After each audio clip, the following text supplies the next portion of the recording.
I'd rather show you what I got. Where I walk, where I talk. See me flying down my route, pass me the ball. I ain't dropping none, I don't fumble at all. Winner, chicken dinner every time we ball. Throwing it like a burner, I dunk it like LeBron. Hey. Monday Night Fredo, Infinity TV. Monday Night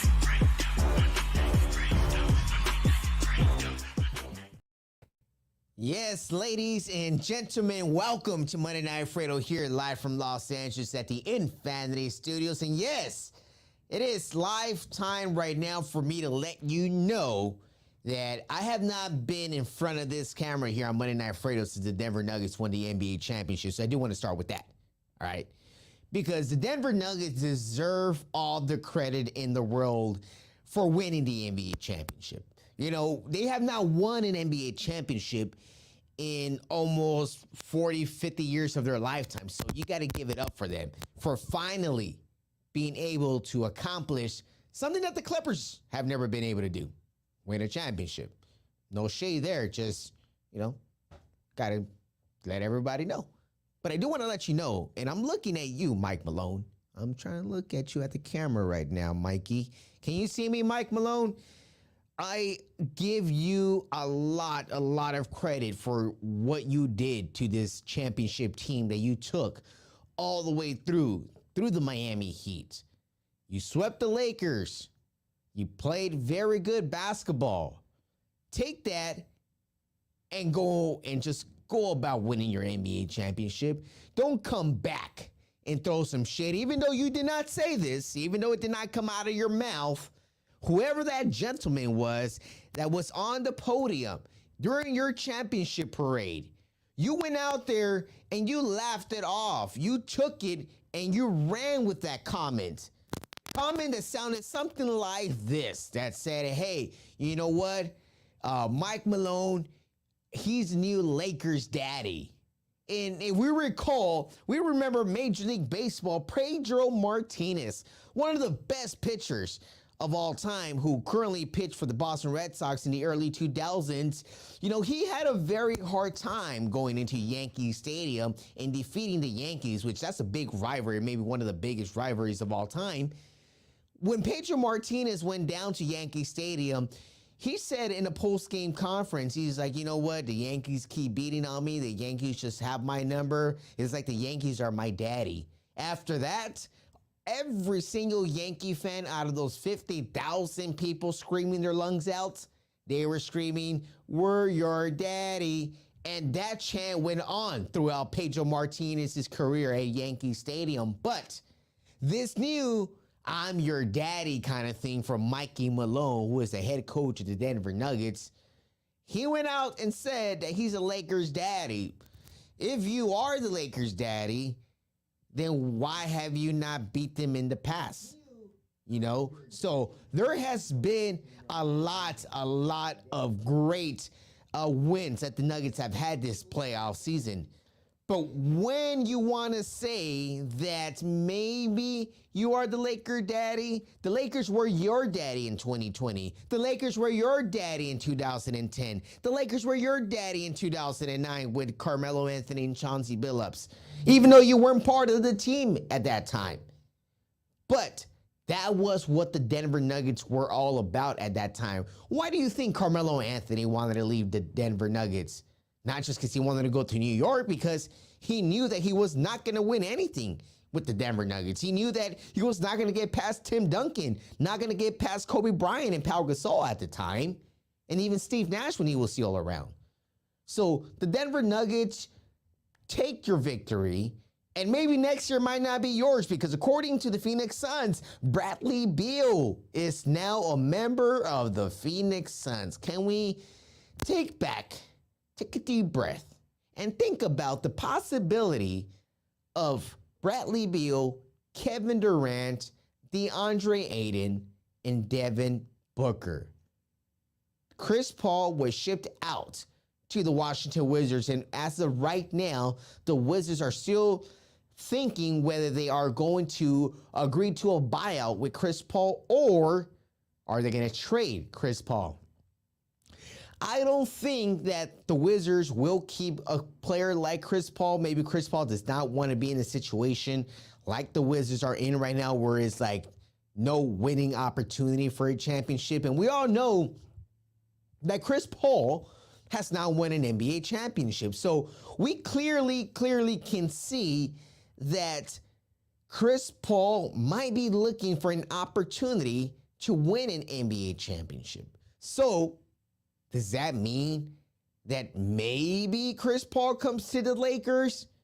Maybe because LeBron James and Chris Paul have both said in the past that by the time both of their careers are over, they will like to play on the same team together. It is about that time for LeBron James. It's about that time for Chris Paul to finally team up. And let's not forget that the Lakers at the Crypto.com arena, which, I'm crypto covering this LA Sparks, downstairs at Crypto.com arena, in one of the locker rooms, I got a chance to see that there is a jersey that's been hanging in that locker room for almost 13 years since the Lakers made a CP3 jersey with the number 3 purple and gold. That jersey is still hanging there waiting for Chris Paul to come and pick it up. So I think that this is the perfect scenario for Chris Paul to come back and win a championship with the Lakers, because he is not going to win a championship elsewhere, where Chris Paul might want to go to a Miami type team. I would maybe see Chris Paul, even though there was a report out there that Chris Paul did not want nothing to do with the Boston Celtics, which he would be a great fit out there, or even with the Philadelphia 76ers. That might be a good fit for Chris Paul, but LeBron James, Chris Paul's relationship is one of the best around the league. And another relationship that LeBron James has is with Draymond Green. Yes, Draymond Green earlier this morning came out and said that he will be declining his player option and will be opting to be an unrestricted free agent, according to Rich Paul, CEO of Clutch Sports, which we all know that the Los Angeles Lakers like to employ Clutch Sports clients. So does that mean that Draymond Green is going to be an LA Laker? I mean, the chance is there. The chance is there for Draymond Green to possibly come down to the Los Angeles Lakers and wear the purple and gold. But that means that maybe the Lakers will have to sacrifice a player like Rui Hachimura, possibly Austin Reeves, and let's not forget about D'Angelo Russell. The Lakers need a point guard. Yes, they have Dennis Schroeder, which I love the guy. I think he's a great player. He plays both sides of the ball when given the opportunity. And I understand that the first year for Darvin Ham was pretty good. Took it to the Western Conference Finals, where nobody in America thought that he would do that. Not even me. I mean, if the opportunity was there for me to bet $1 and to win $1 million for Darvin Ham to take the Lakers to the Western Conference Finals around January time, I would not even have wasted my dollar. I would have kept my dollar in my pocket. I'm going to go buy myself a bag of chips instead of spending this $1 to make $1 million for the Lakers and Darvin Ham to make it to the Western Conference Finals. But did he prove me wrong? Yeah, he did. Prove me wrong. But did he prove me right when I said he was not going to win an NBA championship? Yep, I was right. But another thing that I'm going to be right about is about the transition of what the Golden State Warriors are going to do, because they just had Bob Myers, their GM, decide to walk away and part ways with the organization after being with the team for almost 10 years. Now, Mike Dunleavy Jr., former basketball player, played with the Lakers, coached with the Lakers. Now he is the man in Golden State. So is Golden State possibly going to try to revamp their team and maybe try to continue to compete at the highest level? Or are they going to sell out? Are they going to be like, well, Clay, you know what? You're not the same. Let's ship you out to Detroit. Peace out. Draymond, you want to go to LA, play Hollywood? Go down there. Goodbye. We'll go ahead and grab another piece. And now they got Jordan Poole. Of course, they gave Jordan Poole $80 million. So you got to make the man work for his money. So the Warriors have a lot of questions, but that lets the Lakers do their thing. That lets Phoenix continue to do their thing. That lets the Nuggets to try to repeat. Now you look at the San Antonio Spurs. Yes, this Thursday will be the 2023 NBA draft, and the San Antonio Spurs have the #1 overall pick, and that's Victor Wembanyama, something like that. But that guy, Big Vic, he is like 7 feet tall, 5 inches, and there is not another human being. It's like, we all seen, for some of the people, we've seen Yao Ming when he was playing in the league.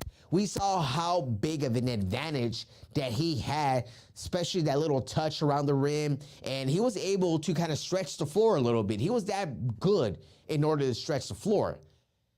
But this kid right here, Victor Wembanyama, he is just something out of this world. And he will be making his debut at the NBA Summer League in about 2 weeks up in Sacramento. So we are going to get the opportunity, according to Woj, he said that this is the biggest superstar coming up out of college, out of any sort of team in the that's spectacular, that you're going to be able to maybe win a championship or two in San Antonio.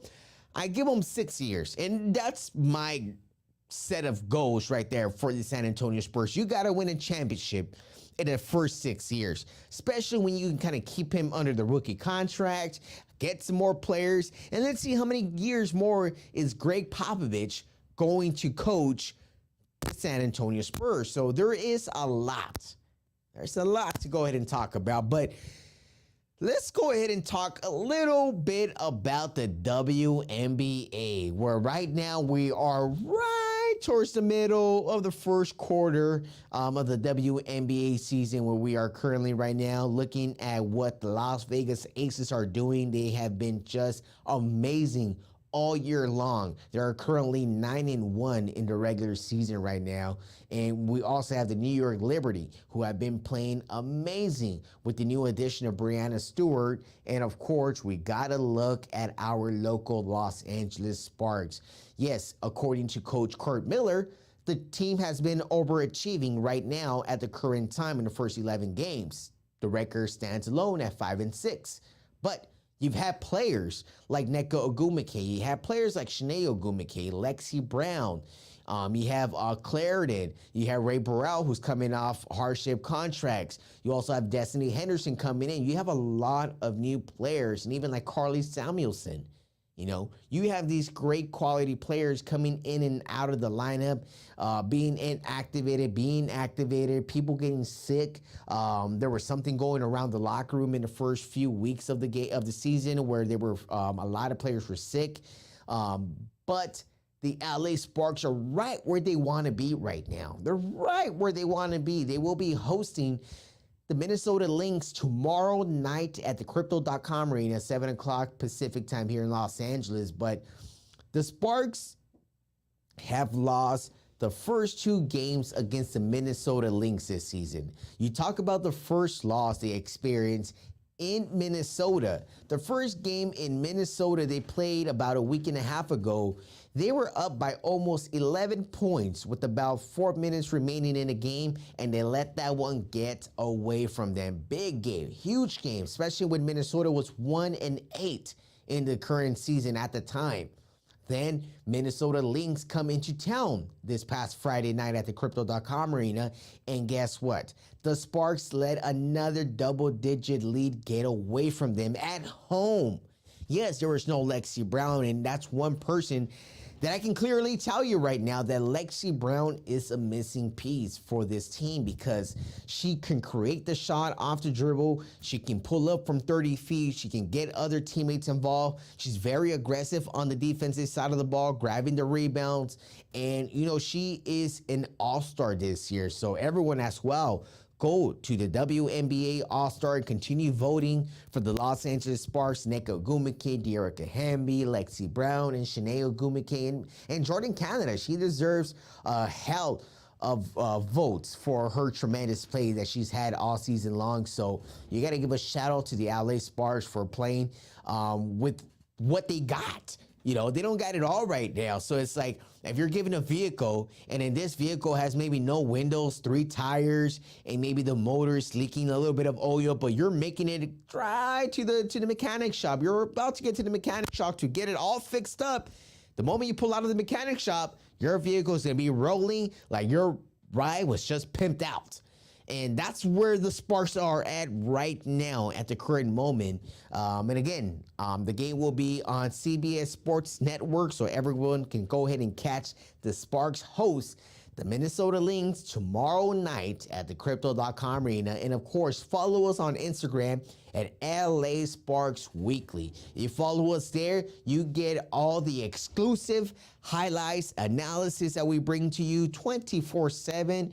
Everything you got to know about Lexi Brown, Nneka Ogwumike, head coach Curt Miller, and all of the LA Sparks players. So make sure you guys all follow us on LA Sparks Weekly. And of course, follow us here on Infinity Television on YouTube. Subscribe to us, hit the notification button, and you'll be getting all the latest shows. Of course, you got Monday Night Fredo right now live here on our YouTube channel and as well on Instagram. This is a new thing right now. So if you're watching on Instagram right now, you are the first to ever witness a live Monday Night Fredo stream on Instagram here on the Infinity television page. And if you're on it right now, make sure you share it right now. Share it everywhere. Make sure you follow us there because we're going to be bringing you a lot of great action. As right now, I'm going to bring you some more action because I'm not going to drop this mic right now. I'm not going to drop this mic, but I am going to drop you one name, all right? I'm going to drop you this one name that as a Los Angeles baseball fan or as a Los Angeles baseball human being that just takes it all in, because when you take in baseball, baseball's a different sport. Baseball's not basketball. Baseball is not football. Baseball is more like golf, you know, like it's a slow game. It's all about the basics of the sport. And you gotta understand that when a pitcher is on fire, this pitcher is throwing some heat. No one in Major League Baseball have ever seen this pitcher play out here and pitch. He's throwing some nasty fastballs. No one can touch him at all. No hitter through 6 innings. And guess what Dave Roberts, the manager of the Los Angeles Dodgers, do? He pulls the young guy, the rookie, 23-year-old out of Boston College, and you take him out of the ball game. And guess what happens after that? Take a guess. Take a freaking guess what happens after that. The Dodgers get slaughtered. Then the following night, the Dodgers get slaughtered 15-0, which was the biggest victory by the San Francisco Giants against the Dodgers in over 100 years. Over 100 years. Come on. Like, it is ridiculous. And here comes Father's Day. Here comes Father's Day. A nice sunny day in Los Angeles. 1 o'clock game. First pitch. And then here we go. They do it again. They blow another game. And it just seems like this season right now, the Dodgers may want to just throw in the towel. Just like I may want to just throw this mic on the floor. Because the Dodgers are currently in 3rd place right now. When we look at a team like that right now, who had high expectations to start the season, they were in 1st place. They were there. They had it tied up. They had like a 7-game lead over the San Diego Padres. But all of a sudden, you want to get too comfortable. You want to feel like you got a good lead in early May, mid-May.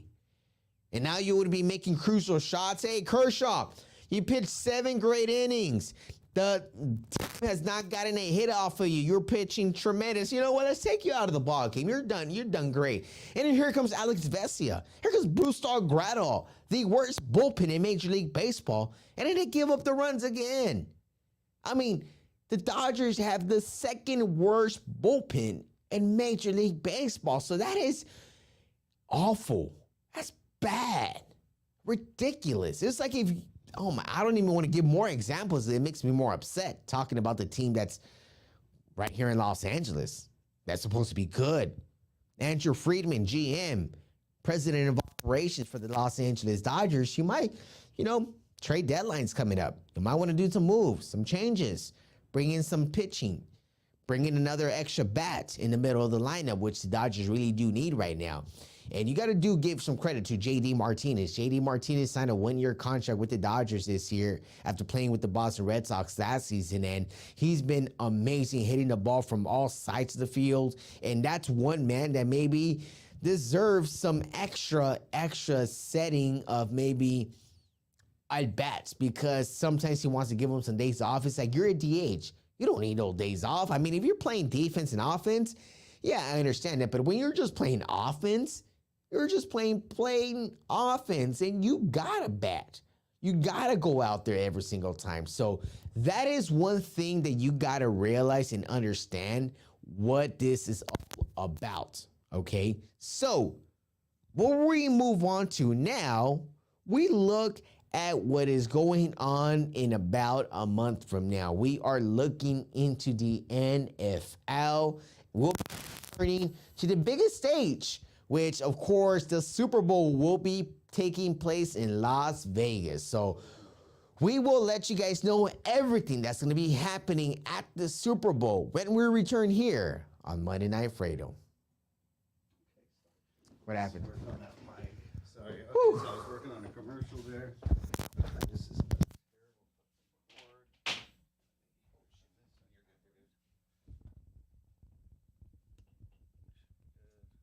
I need a breath. No, I was looking at the time. I'm like, okay. You're like, I got it. I'm gonna do it.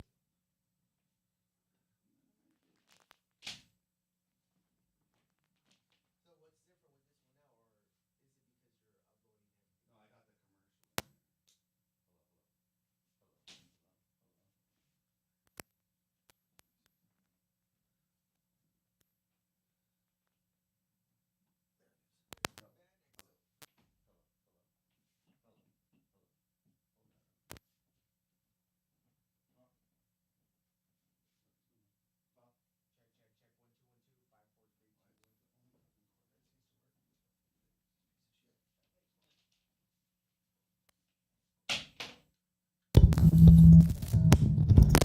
Don't touch the bottom.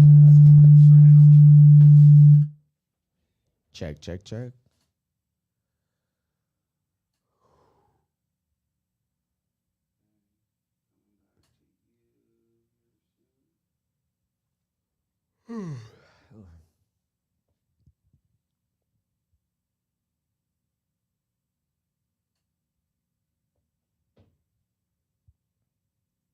And we're back here on Monday Night Fredo, live from the Infinity Studios in Los Angeles. And make sure everyone subscribe to the YouTube channel. Follow us here on Instagram right now. And make sure, if you're on Instagram, make sure you go to LA Sparks Weekly page. We are bringing you a lot of the hottest LA Sparks coverage all season long. So make sure you follow us there. So before commercial break, I did get a chance to tell you that I do want to touch a little bit on the Los Angeles Chargers and the Los Angeles Rams and some of the other great teams around the NFL, because this upcoming season, you have a lot of great headlines. When you talk about a guy like Aaron Rodgers, who made a dramatic move to go to the Big Apple, play for the New York Jets, that's a team to look out for in the East. As well, you look at a guy like Odell Beckham Jr., who has not played in the NFL since the Super Bowl with the Los Angeles Rams. He now goes to Baltimore.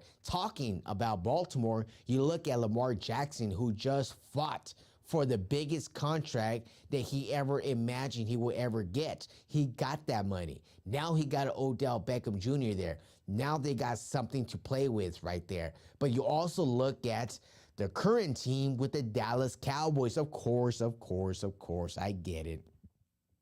Cowboys are America's team. We get that. But do you got America's quarterback? I don't think so. Dak Prescott is not America's quarterback. He's just another quarterback, another decent quarterback around the league that can throw you a touchdown or two per game, maybe not win you a playoff game, because that's something that Dak Prescott is kind of allergic to in winning playoff games. And this sucks because Cowboy Nation is a big nation. It's a huge nation. But they just, for some reason, cannot capitalize, especially under Jerry Jones, that's their owner. But the Cowboys do come to Los Angeles for Monday Night Football in Week 6 against the Los Angeles Chargers. So that would be a big game in mid-October with the Chargers hosting the Cowboys here at SoFi Stadium. So there will be a lot of great excitement, but you look at a team like the defending champs, the Kansas City Chiefs. The Chiefs themselves, they don't need to pick up any other players. I mean, they got Travis Kelce and Patrick Mahomes, and they got Andy Reid as their head coach. So that's all they really need around the league. So when we see that, you can kind of fear a little bit. You can kind of take a step back and be like, all right, that's the team we got to beat.